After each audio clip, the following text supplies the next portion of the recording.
Talagang broken talaga ng literal. Paano And then lumaki nangyari? po ako na nakikita ko sila nagsusuntukan, ng bonding nila yung boxing, ganyan. Sino? Yung Nino? nanay tatay ko po talaga. Lahat ng pwedeng lumipad sa loob ng bahay, nakikita ko lumilipad. Bawal mo akong kantahin. Oo.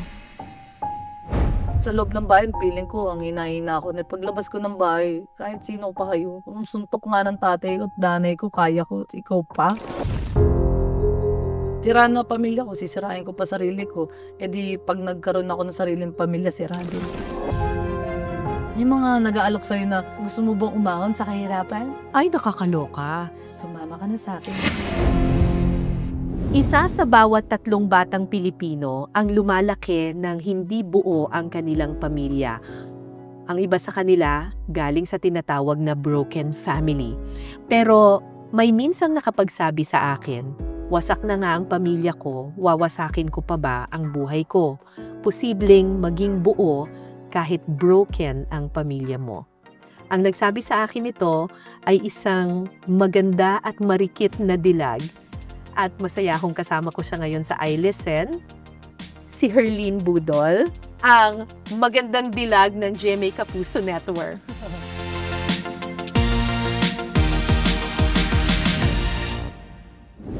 Sabi mo, broken na nga yung family ko. Bubuuhin ko na yung sarili ko. Totoo naman po yun. Tapos nagulat ako, Herlene, sa totoo lang, kasi kilala kita as someone super bubbly, loka-loka, ganyan. Pero parang nung moment na yun, sabi ko, ang lalim nitong babaeng to. And Saan nanggaling yun? Talagang broken talaga ng literal. Paano And then lumaki nangyari? po ako na nakikita ko sila nagsusuntukan, ng bonding nila yung boxing, ganyan. Sino? Nino? Yung nanay tatay ko po talaga. As in bata Siyempre pa. yung nanay ko Amazona din, balaki. Yung tatay ko maliit. Oo. Pag kinanti ng tatay ko yung nanay ko, siyempre hindi papatalo yung nanay ko. Ilang taon ka nun? Hindi ko na po maalala eh. Pero nung lahat ng pwede lumipad sa loob ng bahay, nakikita ko lumilipad. Pag hindi nila nakukuha yung gusto nila, sa akin nabubunton. Dati. Tapos may point na ngayon dati na kapag nagagalit ako kung kanino, sarili ko yung sinasaktan ko, siguro nakuha ko yung ganung mga senaryo dahil nakikita ko kung lumalaki ako na parang feeling ko normal lang yung suntukan. Kasi gano'n naman, di ba? Yung mga bata, sabi nila parang sponge ang utak ng mga yan eh. Na kapag ano yung nakikita nila sa loob ng bahay nila, sa loob ng community ayun yung nila, nakikita rin sa labas. iniisip nila, yun yung tama. Opo. Oo. So parang ako, nung dati, growing up, parang pinipilit ko pa sila magsama, pero tama rin talaga maghiwalay na lang sila. So ilang taon ka nung naghiwalay sila? Hindi ko na maalala, parang on and off po kasi sila eh. Oo. Parang feeling ko, bata pa ho ako, kaya parang buong pagkabata ko, naalala ko lang talaga, lumaki ako sa lola at lolo ko. So wala akong background na parang happy family kami, nagsisimba kami every Sunday, walang ganyan. Aha. Lolo't lola ang Opo. nag-alaga. Lolo na nanay, father, Nanay at tatay ng papa ko. father side. Tapos kayo ng nanay mo, Tricycle lang naman po pagitan namin, mabilis lang puntahan. Pero syempre, nagkaroon po ng asawa yung nanay kong bago. syempre pumapasok ka pa sa school nung time na Opo. yon. Paano yung ano, kasi usually kapag elementary tinatanong, oh, your mother, your father, di ba may mga ganyan? Hindi nga sila sumama ng PTA ko. Ah, talaga? Walang sumasama ng PTA ko. Talagang hanggang college po ako, high school, college, wala pong pupunta. Graduation, nakwento ko rin po yun eh. Graduate ako, wala akong kasama magulang nung senior high ako. Elementary ako, late pa sila. Tapos, anong iniisip mo nung time na yon? Ay, parang lagi ako nagbibeg, lagi ako nagmamakawa sa longing ba, sa pagmamahal ng pamilya, ng kahit sino. Tinatawag ako ampon kasi syempre tanda ng lola at lolo ko, tas ang bata ko pa. Ampon tawag sa akin. Tapos, paano ka naapektuhan ng ganun? Pag nasa loob ako ng bahay, pili ko mahina ako. Pero parang pag nasa labas po ako ng bahay, parang feeling ko strong ako. So Bakit? parang pag may nung asar sa akin, kaltukan ko kagad. Ganun. Bakit? Paano mo na-develop yung ganun na? Yung personality Oo. ko, bawal mo kung kantahin. Oo. Kumbaga, sa loob ng bahay, feeling ko, ang hina-hina ako. Paglabas ko ng bahay, kahit sino pa kayo, kung suntok nga ng tatay ko at nanay ko, kaya ko, ikaw pa, na hindi ako, na lalaban ako, baka tumba ka dyan. Kumbaga ganun yung personality ko po dati kaya talagang Parang dahil may nakikita kang violence and trauma inside, lalo kang tumatag. opo, bawal na akong apihin ng iba. Bawal na akong makapitan, masampal man lang ng iba. Bakit sinasabi mong parang pakiramdam mo mahina ka sa loob ng tahanan? Kasi hindi ko lang makapaghugas ng pinggan, bugbog agas. Pero feeling ko naman lahat naman po nung ginawa nilang mga gano'n, siguro naranasan ko lang yung mga, lumang mga panahon na pangangaral. Paano nabuo yun sa sarili mo nung time na Sila din po nagturo sa'kin na huwag kang magrerebelde, lahat ng ginagawa namin sa iyo hindi para sa amin, para sa'yo yan. Malalaman mo yan 'pag tanda mo na. Haha, Ay, totoo naman ho talaga. oo. Feeling ko kaya hindi ako puwedeng hindi umuwi ng bahay ng 7:00 kasi baka may mangyaring hindi maganda sa'kin, mabarkada ako. Gano'n po yung mga iniisip ko na lang. So, bawal akong magrebelde. Tumatak ko sa utak ko na bawal akong magtanim ng sama ng loob especially do'n sa mga pamilya ko. Sabi mo nga 'di ba, parang lumaki ka sa broken family. Pero hindi mo hinayaang maapektuhan ka nun at maging broken ka rin, 'di ba? Sira na pamilya ko, sisirain ko pa sarili ko. Eh, di 'pag nagkaroon ako ng sariling pamilya, sira din. So, parang repeat lang ng repeat kung itatatak mo sa utak mo, sira naman pamilya ko, eh, ba't hindi ko sirain sarili ko para makita nila ako. Hindi, ayusin mo sarili mo para mas maka-appreciate ka ng pamilya mo. So anong ginawa mo para mabuo mo yung sarili mo? Nag-aral po ako, nakapagtapos po ako ng pag-aaral ko at sa awa po ng Diyos, pinalad po ako na makapasok po dito sa TV na hindi ko naman po din talaga in-expect na mangyayari 'to sa buong buhay ko.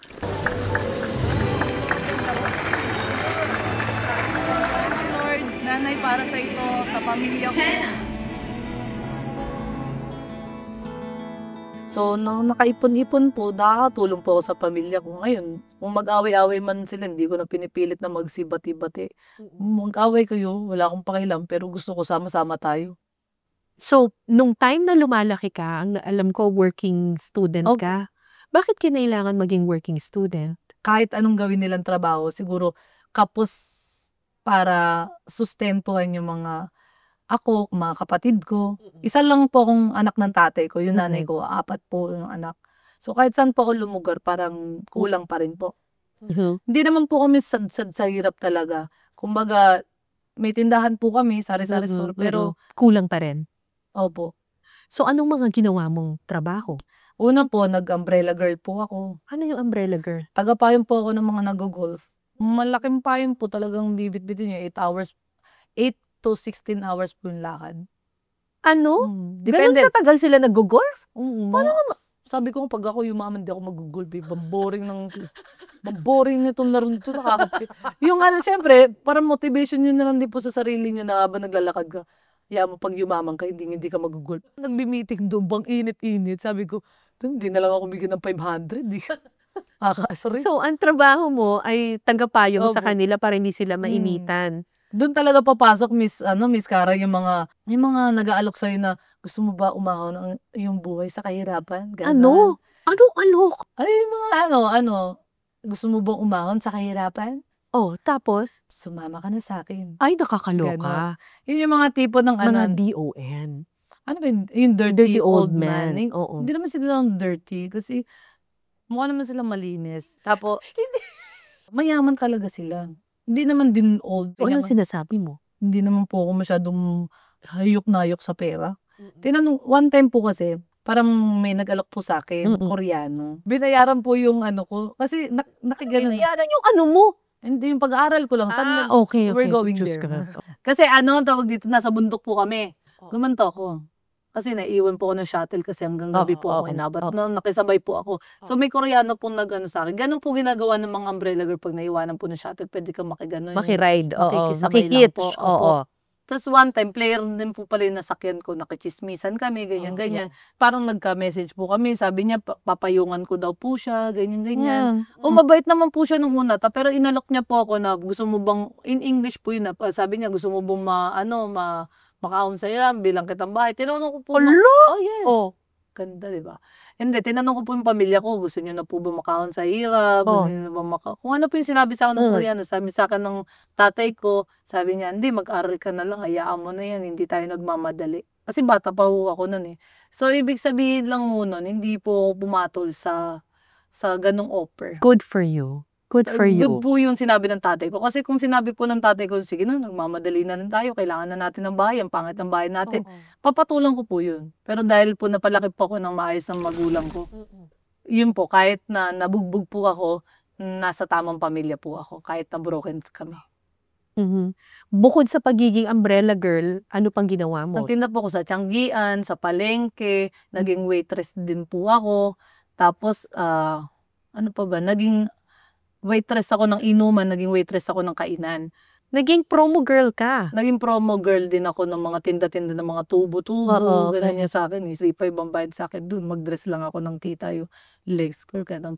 Tapos ano, yung taga-sagot din po ako ng telepono sa mayor's office ng Angono, ganyan. Lahat pinasok mo. Lahat. Naging labandera din po ako ng mga umbrella girl na medyo nakakaangat-angat sa buhay dun. Yes, Miss Karen. Bakit kailangan mong gawin lahat yun? Pili ko nga marami akong pera nun. Hindi po ako nauubusan ng pera nun dati. Kasi one time, yung lola ko na na-ospital, tapos hindi po siya, ayaw po siyang tubuhan. Kasi kailangan namin ng 12,000. Eh, yung naipon ko sa alkansya ko ng mga 2,000. So, ang dami ko pa, may 10,000 pa akong kulang. So, mahirap maging mahirap. Kailangan mo maging, kailangan lagi kang may backup.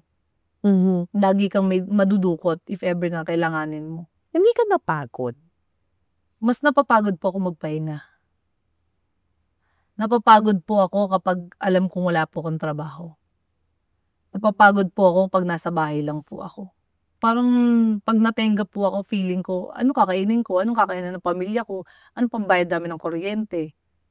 Pero hindi mo ba inisip noong time na yun na, bata pa ako eh, dapat ako yung pinapakain ng magulang ko. Hindi ako yung nagpapakain sa kanila. Inisip ko po na responsibilidad ko po sila.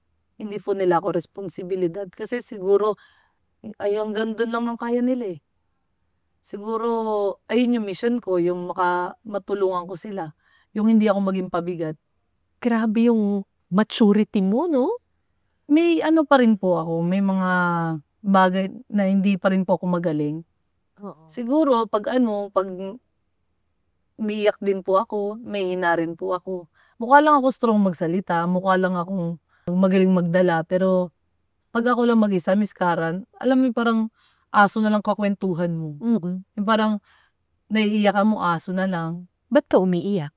Kasi siyempre may tao lang din, napapagod. Gusto mong iyakan sila, pero wag na lang baka. Kasi ikaw yung pinangawakan nilang malakas eh. May ganun eh, no? Yung parang, kahit na nahihirapan ka, hindi mo pwedeng ipakita kasi mawawalan ng lakas yung mga iba at ikaw lang yung inaasahan. Opo. Yung kumbaga, ikaw na lang malakas sa pamilya mo, manghihina ka pa, eh wala na. So, kailangan strong ako. Pero hindi naman pwedeng laging strong. Darating naman ang panahon na mahina ka rin. Eto na nga, nasa borderline ako ng diabetic. Ako yung Pre-diabetic. Pre-diabetic. Oo. Nanay ko wala. Sabi ko, hala, bawal ako manghina. Paano na lang kapag nagkasakit ako, magpahinga ako ng 1 week, 1 month? Paano sila? Dapat pala alagaan ko din yung sarili ko. Bumabot ako sa point na gano'n, hala Lord, bakit ako? Dapat malakas lang ako kasi marami pong taong maasa sa akin. Pag ako nagkasakit, pilay ang pamilya ko, kumaga, paano sila kakain? Pero kahit gaano tayo kalakas, minsan, kailangan nating magpahinga. Totoo naman po. At kailangan nating sabihin sa sarili natin, pagod na ako, pahinga muna ako. Kinakausap ko po yung sarili ko minsan na, tama na, Lens. Ikaw naman, sarili mo naman. Ginawa mo na ba yun? Siguro hindi lang po ako generous sa sarili ko. Hindi ko lang po mabigay yung mga gusto kong mga bagay na gusto kong bilhin. Pero material lang naman po. Pero kaligayahan ko din kasi sila eh. Pag wala po akong trabaho, uwi po ako sa amin. Love lang po ang kailangan ko. Init ba ng pamilya, alam mong suportado ka nila, ganun. kinabahan ako dun sa init eh. Para baka mamay ibang init ang pinag-usapan. Init na yakap ba ng pamilya? Yung mga boyfriend na pinag-usapan natin Hindi dito ha. naman, wala. May isang time na nakita kitang nag-breakdown, na naging mahina ka at naging vulnerable ka nung namatay yung lola mo. Hindi ka nakahamak sa bagong bahay natin. Sorry, nanay. Ginawa ko po lahat. Sorry. Sorry, nanay. Kung di dahil sa'yo, hindi ako lalakang ganito. Mahal na mahal kita, nanay.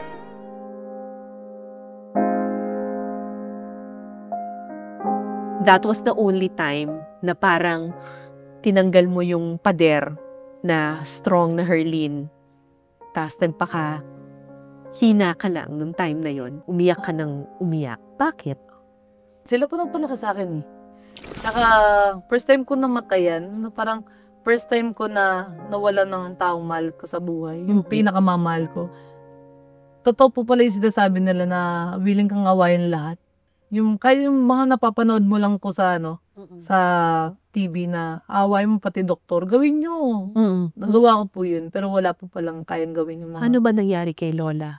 May diabetes po siya. Okay. Tapos, ang diabetes po pala, parang pintuan ng lahat ng sakit.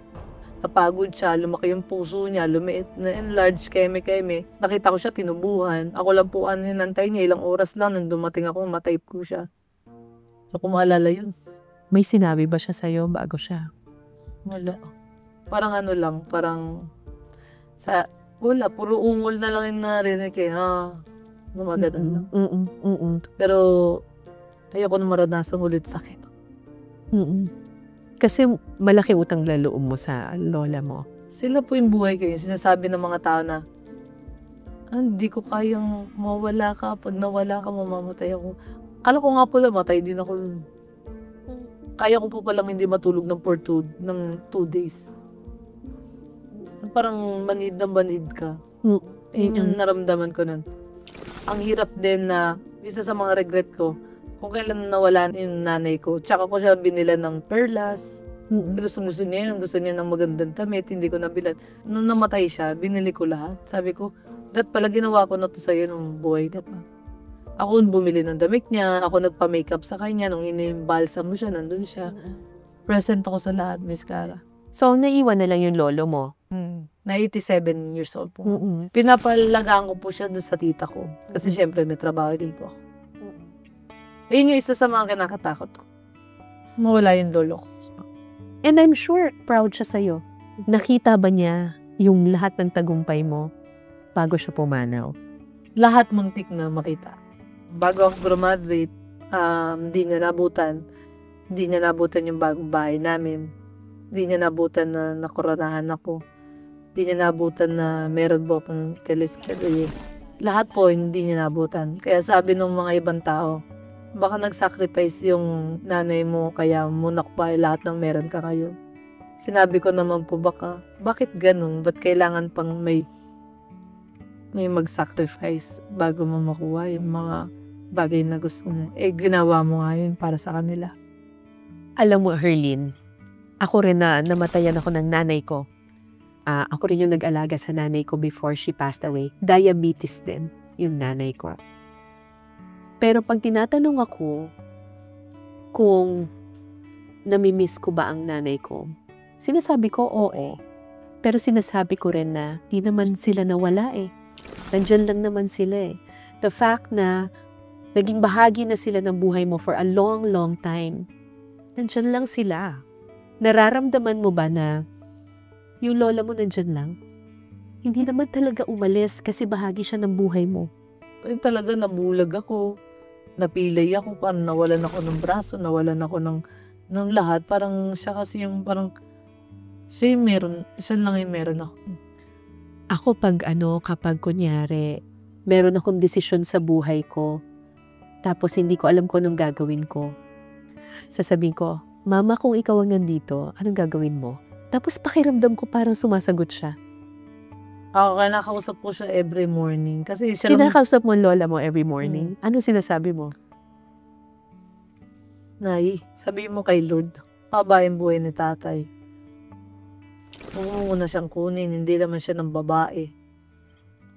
Kasi yung lagi nilang pinag-aawayan, kahit 80 na sila nun, namamalengke ka kasi ng bababae ko, 80, hindi na si tatay. Kumbaga biruan nila, huwag mo munang kunin si tatay kasi hindi naman siya ang bababae. Yung casual na pag-uusap, siya lang po may picture dun sa kwarto ko eh. So every morning nakikita ko siya. Tama po yung sinabi niyo na, hindi po sila nawala. Nandyan lang sila. Mas lalo silang napadikit sa iyo. Nandyan lang sila. Buong buhay mo kasama mo sila. At kahit na pumanaw sila sa mundong ito, bahagi na sila ng buhay mo eh. They're always there listening. And happy kung nasan ka ngayon. Sir, it's okay. It's okay. Diba you go? Yes, of course. Then you go. Aray ko naman, sir. Nambabangga naman kayo, sir. So ngayon, patuloy pa rin yung pagtatrabaho mo. Sino na ang binubuhay mo ngayon bukod sa lolo mo? Lahat po sila. Yung ano ko po, yung tiyahin kong nag-aalaga sa tatay, sa lolo ko, hindi ko po siya binabayaran, pero sagot ko po silang lahat. Tapos yung tatay ko nakabuntis, sinusuportahan ko lang din naman po, pero nanalo akong Christmas party, nakanalo ko ng 96,000, binilang ko siya motor. Ayun, nabilang ko siya ng tricycle yung tatay ko. Ayun, yun pa nambubuhay niya sa bago niyang anak. Yung nanay ko, sinusuportahan ko lang, pero hindi po yung tipong ako yung bumubuhay. Sumali ka sa beauty pageant, tapos actually na-discover ka muna ni Willie Revillame, di ba? Tapos ang tawag sa iyo ay squammy hipon. Oo, squammy na hipon. Ano yun? May nambubuli ba sa iyo na yung hipon, tinatawag kang hipon talaga? Nung sumali po ako ng pageant, tapos nakardia ko yung mga beauty queen na talagang beauty. Oo. Tapos mga nakukuha ko lang, Miss Body Beautiful, Miss Body Physic, Miss Boneless, puro ganun lang. More on katawanan. So mga handler yung mga kaaway ko. Ba't nanalo yun? Hindi naman masyadong ganda. Hindi naman kagandahan. Oo. Nakardiak pa si ganito, si ganyan. Oo. Dapat ito yung mas deserved. Oo. Nakardiak sila ng not so very pretty, pero funny. Pwede na yun. Ako? Ako lang ibubuga? Naloko ko na nga kayo. Hindi ka naapektuhan nun pag tinatawag kang hipon? Hindi, malakas yung mga bakla sa amin eh. Hindi ko kayang bugbugin. Kasi pag kinanti mo yung isa doon, kuyog ka talaga. So, Hindi, pero okay lang ba sa'yo yun na tinatawag kang hipon? Dati, lumalaban pa ako. Mga ngayon, di na. Dahil sa pagtawag nila sa akin, ganun, kakapera pa ako. Hindi nagagamit ko pa sila. Go lang, lightin niyo ako. Kung dati pala, pumatol ako, lalo akong pumangit, di ba? Mas okay na lang nung hinayaan ko sila. Doon nga nag-start na hindi na ako naging bayolente. Parang sila pa nagturo sa akin na huwag maging bayolente. Of course, sir. I was born ready. Not just for today, but tomorrow and forever. Yung pag-i-English, yung mga ganyan, nilalait ka rin minsan no, na hindi marunong mag-i-English. Tapos naman, ayun nga problema ko. Tapos naman ako ng pag-aaral. Pero hindi ko talaga nakuha yung pag-i-English na yun. Sa yung mga kabataan ngayon, kahit wala sa itsura yung mga bagets, talagang may English. talaga, parang kita mo lang na, ay talagang uhugin, pero talagang, Mommy, wish may ganda. May English, dahil mga pinapanood ko kasi mga sila Rachel. Kasi ako nung bata ako, mga pinapanood ko Tom and Jerry, Mr. Bean, Ogie and the Cockroaches. Hindi mo sasalita yung mga yun eh. Puro, So wala akong natutunan sa kanila. Sabi ko, malas ko naman ang kabataan ko. Pero okay lang naman yun eh. Okay lang, at least. Hindi naman sukatan ng katalinuhan ng pag-i-English. Kala nyo ba? Hindi, di ba? Oo. No, seriously. Minsan kailangan talaga. Masarap din siguro pakinggan pag marunong ka din mag-English. Okay lang naman. Pero mas masarap kausapin yung mga ibang lahi kasi mga kapwa ko Pilipino, sila pa yung perfectionist. Nanlalait sa'yo. Oo, pero kapag ibang lahi, ay hindi ka ginajudge. Kung ano katulad ng co-star mo ngayon. Bakit biglang napangiti? Ha? Ba't parang may Wala naman. And then siya din kasi nagturo sa akin. Na huwag ka maiyak kung gusto mo mag-English ka lang. Pero nakatulong siya para yung confidence, kasi madami. Confidence kasi noun, confidence. Yun nga hindi ko alam yung verb, noun, adjective. Totoo nga. Babalik nga ulit. Hindi maganda yung naging tutor Alam ko mo talaga. yan, Diyos ko, nasabi mo lang yan. Promise talaga ha. Aalamin ko siya isang araw. May notebook ako, Miss Cara. Ang pinag-aaralan ko ganun. Kasi pag nag-pretend pa ako ng talitalinuhan, pag nagkamali ako, mas pagkatawanan ako. Basta itong tandaan mo, hindi nasusukat sa wika ang katalinuhan ng isang tao. Sabi ko nga kung ako magiging artista sa ibang bansa, kung gusto ko pipi. Para hindi ako mahirapan sa lines, mag-focus ako sa acting na lang. Di ba? Malay mo naman. Kasi pag hindi talaga makakabuo ng isang sentence sa tama. May bala ka pa bang sumali ulit ng pageant? Ay, ano? O masaya ka ng pagiging artista? Masaya na po ako sa pag-artista. Pero syempre, sumali ako ng pagpa-pageant po nung dati. Kasi, may kapalit na bayat lupa. Eh, kung may offer ulit na bayat lupa, di sali ulit po ako. Bayat lupa with 2 apartment. Naging maganda naman din po talaga yung mga nakuha kong knowledge sa pagiging beauty queen. Naging mas feminine ako ng a little bit. Tapos, marami po ako natutunan, nakapag-inspire po ako ng mga kabataan na akala nila hindi nila kaya, na pwede naman pala, na huwag silang matakot dahil sa wala silang pera, dahil kagaya ko, may ibang taong tumulong sa akin. So, kailangan maging ka lang, manalig ka lang din talaga sa kakayanan na meron ka. Kung hindi mo yung nakikita sa sarili mo, meron taong tutulong sa'yo para iangat ka. So, Sir Wilbert yung sa akin, Miss Cara. Siyempre, dun sa isang will ng buhay ko din, so hindi naman din dahil sa kanya, hindi ako makakapasok sa TV. Dahil sa ibang tao, kaya ako nandito. Kaya ako may mga trabaho kasi dahil sa mga tao sumusuporta din sa akin. Pero dahil din masipag ka. Dahil magandang kalooban mo, at dahil may talino ka. Sa talino? Oo! Sana, meron talaga. Pero willing to learn pa rin naman ako, Miss Karen. Hindi ko naman kina-close yung door na hanggang dito na lang ako. Nag-aaral pa rin naman po ako, secret. Pag nagka-diploma ako, post ko na lang. Pero nakakatuwa lang din, Miss Karen, na ang laki nung nabago ng buhay ko dahil sa ibang tao. Tsaka sa GMA, Miss Annette, sa papa niya. Pero lagi ko sinasabi yan. Kasi ako, meron akong scholarship foundation. Tapos palaging sinasabi ng mga scholars, salamat sa iyo, Miss Cara, kasi pinaaral mo kami. Pero ang totoo niyan, kahit na gaano karaming tulong ang ibigay mo sa isang tao, kung yung tao yun hindi marunong magpursige, at hindi marunong magpakalakas, at hindi marunong pahalagahan yung tulong na yun, wala rin mangyayari eh. So, tulong nga lang yung binigay ng ibang tao. Pero, majority nun, ng effort nun, sa'yo. So, you have to give yourself a pat on the back. Ikaw rin yun. Huwag mo sayangin yung oportunidad na binigay sa iyo. Ako wala ako sinayang. Talagang grinab ko po lahat. Basta alam kong para sa pamilya din. Sabi ko, papatulong ko to. Pag ako naging talagang successful talaga, tutulong din ako, Miss Cara.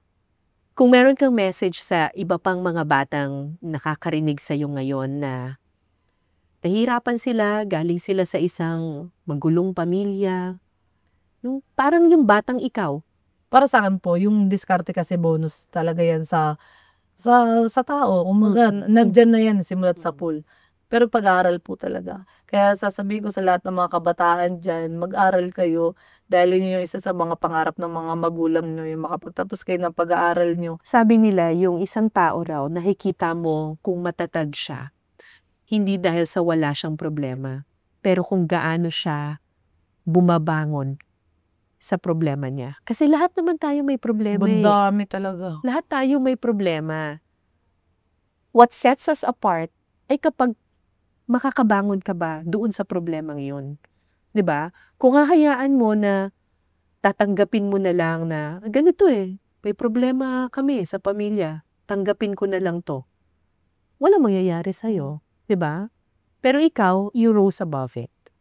Feeling ko kasi parang pag nagpalamon ka sa sistema ng problema, wala na lang, lugmok na lang din talaga buong pamilya mo. Correct. Ayokong hindi ako kakain sa tamang oras. Ayokong maranasan din nila yung hirap na nararanasan ko. Wag na. Utulin na natin to. Mahirap maging mahirap. What's next for you? Ano pang mga pinapangarap mo? Fashion model. Makabili ako ng mga simpleng bagay. Ng bagong tumbler, bagong notebook. Ako alam mo kung anong Bagong pangarap wipes. ko para sa'yo. Sana magkaroon ka ng time para sa sarili mo naman. Ayun na yung snow! First snow ko to.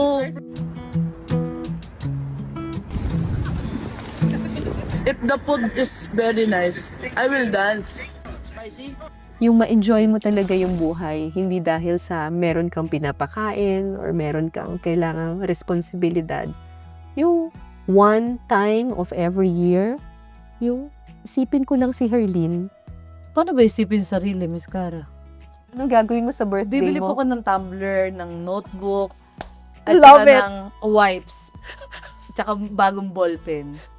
Ayun. Ayun yung mga bagay, yun yung mga favorite ko. Ang wish ko sa'yo, sana mas marami ka pang ballpen, notebook, wipes, pinakamagandang tumbler on your birthday. Sana. Pero hindi na po ako mag-celebrate ng bongga-bongga. Hindi na. Ano na lang ako, pamilya, bahay, yung kainan, salo-salo lang. Alam ko, kinakausap mo naman yung lola mo araw-araw, di ba?